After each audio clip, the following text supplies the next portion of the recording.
One of the big issues concerning the proposed bridge over the Mobile River is how to pay for it. Now, business and civic leaders in another southern city face the same dilemma, trying to pay for a bridge that they wanted to build too. Fox News reporter Steve Alexander joining us in the studio to talk more about that and introduce a special report. If you ask Mobile civic leaders if there's a city that they've paid close attention to as far as lessons they can learn about tourism and the economy, they would probably say Charleston, South Carolina. There's a bridge in Charleston called the Ravenel Bridge. It was built over the Cooper River there. And city and state leaders in South Carolina faced many challenges in getting that bridge built, similar to the challenges we face. One of the biggest challenges was, of course, money.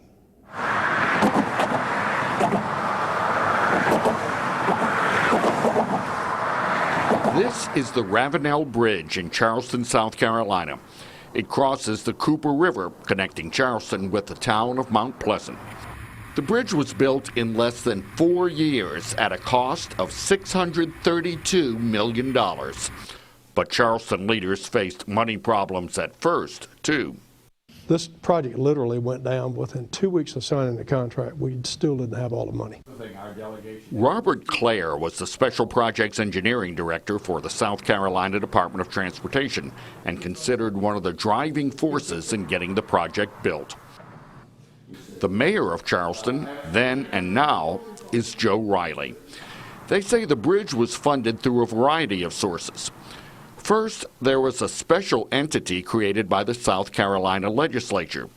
It's called the South Carolina Infrastructure Bank. The State Infrastructure Bank is a state public entity that the legislature created to receive a guaranteed source of revenue each year to lend money, if you will, to really big projects. The legislature put money in the infrastructure bank, allowed them to bond that money to have bigger bucks available to build projects, and some of the entities that get that money will repay so much every year, so they'll always have money to put into new projects.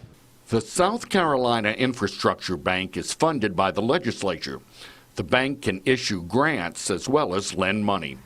The State Infrastructure Bank issued a $325 million grant to help pay for the Ravenel Bridge. The Federal Highway Administration added more than $96.5 million to that as a result of congressional legislation sponsored by then U.S. Senator Ernest Hollings of South Carolina. But that still wasn't enough. $215 million was borrowed from the federal government.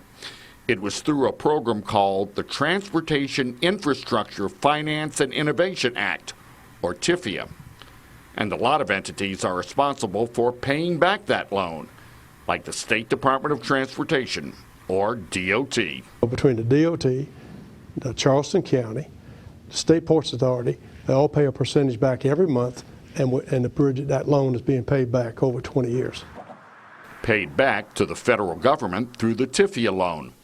Charleston County, the South Carolina Port Authority, and the South Carolina Department of Transportation continue to make annual payments to the $215 million loan.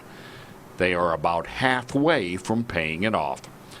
Does borrowing sound like a dirty word? Billy Swales doesn't think so.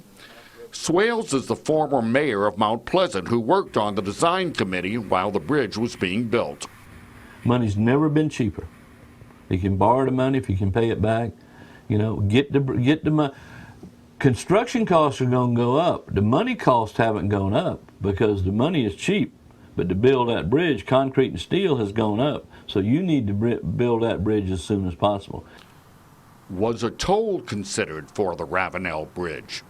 Yeah, but we're not big on tolls. I mean, you know, we could have probably built it faster and more, but we don't. We got one down in Hilton Head, we know, and then one up in Greenville, but Charleston is a different animal. The builders of the Ravenel Bridge concede raising money was a challenge, but they say it was one worth overcoming. If it's needed, if it's worthwhile, then you go find the money, you know, and that's what happened here.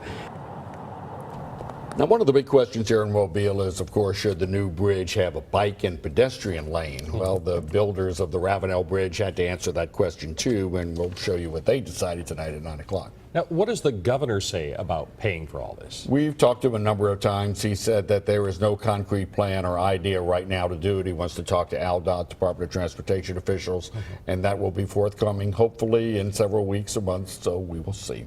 So many more discussions to be had on this. Yeah, beautiful area. Mount Pleasant, that whole area. There's a lot of things you compare to between Mobile and Baldwin counties and what they have up there. All right. Thanks, Steve.